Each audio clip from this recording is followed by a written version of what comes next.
नमस्कार, आप देख रहे हैं सिटी पोस्ट और मैं हूं अभिषेक मिश्रा। क्या बिहार के CM Nitish Kumar double risk के ट्रबल में फंस गए हैं? अगर आज के नीतीश कुमार को समझना है तो इस सवाल का जवाब जानना बेहद जरूरी है। अगर आप चुनाव से पहले चुनाव को समझना चाहते हैं या उसके परिणाम के आसपास पहुंचना चाहते हैं, तब भी इस सवाल का जवाब जरूरी है। यकीन मानिए आपको जवाब मिलेगा। पूरी खबर देखिएगा। बिहार के सीएम और जेडीयू के अध्यक्ष नीतीश कुमार ने हाल के वर्षों में कई सरप्राइज दिए हैं। 2014 के आम चुनाव से पहले बीजेपी के साथ दोस्ती तोड़ना हो, 2015 के विधानसभा चुनाव के ठीक पहले लालू से दोस्ती हो, या फिर 2017 में लालू का साथ छोड़कर बीजेपी के साथ जा मिलना हो, यह सरप्राइज बिहार और देश ने देखा है। जो नीतीश ने दिया, हर सरप्राइज के पीछे का तर्क यही रहा कि विचारधारा, नीति और सिद्धांतों के साथ समझौता नहीं कर सकते। नीतीश कुमार के बारे में यह कहा जाता है कि उन्हें समझना मुश्किल ही नहीं, नामुमकिन भी है। लेकिन कम ही सही, बिहार ने नीतीश कुमार को जितना समझा है, उससे हर बदलते वक्त के साथ एक नए सरप्राइज की उम्मीद रही है।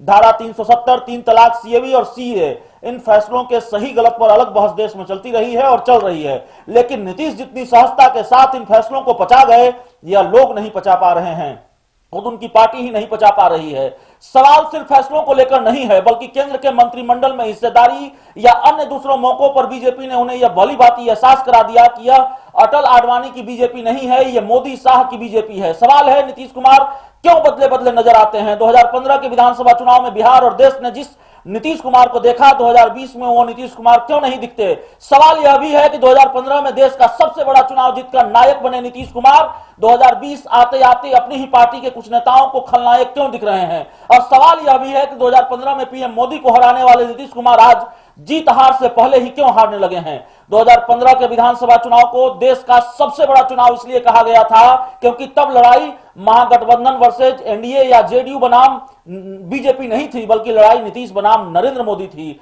तब नरेंद्र मोदी के करिश्मे ने कई राज्य बीजेपी की झोली में डाल दिए थे। 10 साल तक बिहार की सत्ता पर काबिज रहने वाले नीतीश को लेकर कम ही सही, लेकिन थोड़ी बहुत सत्ता विरोधी लहर भी थी। लालू के साथ दोस्ती को एक अलग गलती मानी जा रही थी। बिहार आकर 1,500 करोड़ के विशेष पैकेज का ऐलान कर प्रधानमंत्री नरेंद्र मोदी ने मास्टर स्ट्रोक चल दिया था। बावजूद इसके नीतीश इस लड़ाई को जीत गए। 2015 में विधानसभा चुनाव में जीतकर नीतीश सिर्फ सीएम नहीं बने थे, बल्कि मोदी के करिश्मे से टकराने वाला जो नेता विपक्ष ढूंढ रहा था, और नीतीश पर आकर विपक्ष की वो तलाश खत्म हो गई थी। नीतीश ये कहते रहे हैं कि उनकी पार्टी छोटी पार्टी है और प्रधानमंत्री बनने की उनकी कोई महत्वाकांक्षा भी नहीं है, लेकिन उनकी पार्टी के अंदर से कुछ बाहर से 2015 के चुनाव के बाद उन्हें पीएम प्रोजेक्ट किया जाने लगा था। 2015 वाले नायक नीतीश को लेकर आज कई तरह की धारणाएं हैं। धारणाएं कई बार सही भी होती हैं और कई बार गलत भी होती हैं, लेकिन धारणाएं सियासत में खेल बनाती भी हैं और बिगाड़ती भी हैं। 2015 के विधानसभा चुनाव में नीतीश की सबसे बड़ी चुनौती यह थी कि उन्हें लालू के साथ दोस्ती का बचाव करना था। उन्हें लोगों को यह समझाना था कि आखिर क्यों और किन परिस्थितियों में उन्होंने उस लालू के साथ दोस्ती कर ली जिनके राज्य को कभी वो आतंक राज कहा करते थे। चुनौती 2020 में होगी। अंतर बस इतना होगा कि इस बार उन्हें बीजेपी के साथ दोस्ती का बचाव करना होगा। उनकी विचारधारा को लेकर जो धारणाएं बनी हैं या फिर उनके सियासी दुश्मनों द्वारा जो धारणाएं बनाने की कोशिश हो रही है, उससे निपटना होगा, उस पर सफाई देनी होगी। राजनीति के कई जानकार यह मानते हैं कि लालू के साथ दोस्ती का बचाव करना नीतीश के लिए कम बड़ी चुनौती थी। उनकी विचारधारा को लेकर जब सवाल उठ रहे हैं, उन सवालों से पार पाना नीतीश के लिए ज्यादा बड़ी चुनौती है। नीतीश कुमार के लिए स्थिति यह है कि अगर बीजेपी के साथ दोस्ती बचाएंगे तो सियासी रूप से वे नहीं बचेंगे, और अगर खुद को बचाने की कोशिश करेंगे तो दोस्ती नहीं बचेगी। दोनों में रिस्क है और शायद इस डबल रिस्क के ट्रबल में वे फंसे नजर आते हैं। पवन वर्मा और प्रशांत किशोर उनकी पार्टी के 2 ऐसे नेता हैं जिन्होंने उनकी नीति और नीयत पर सवाल उठाए हैं। उनसे स्पष्टीकरण मांगने की जरूरत की है।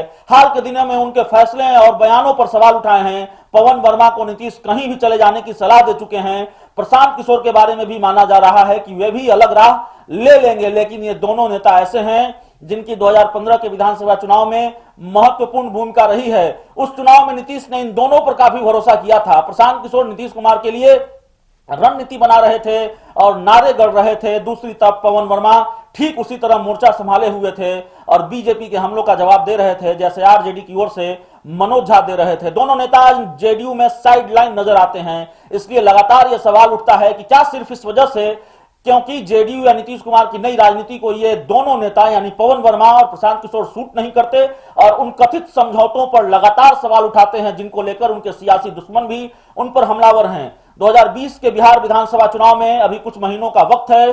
अभी से देखने पर यह लग रहा है कि लड़ाई एक तरफा है। आरजेडी और महागठबंधन नीतीश को टक्कर देता नहीं दिखता। लेकिन चुनाव से पहले चुनाव तय नहीं होते। राजनीति के जानकार भी यह मानते हैं कि परिस्थितियां बदल भी सकती हैं। इस खबर में इतना ही।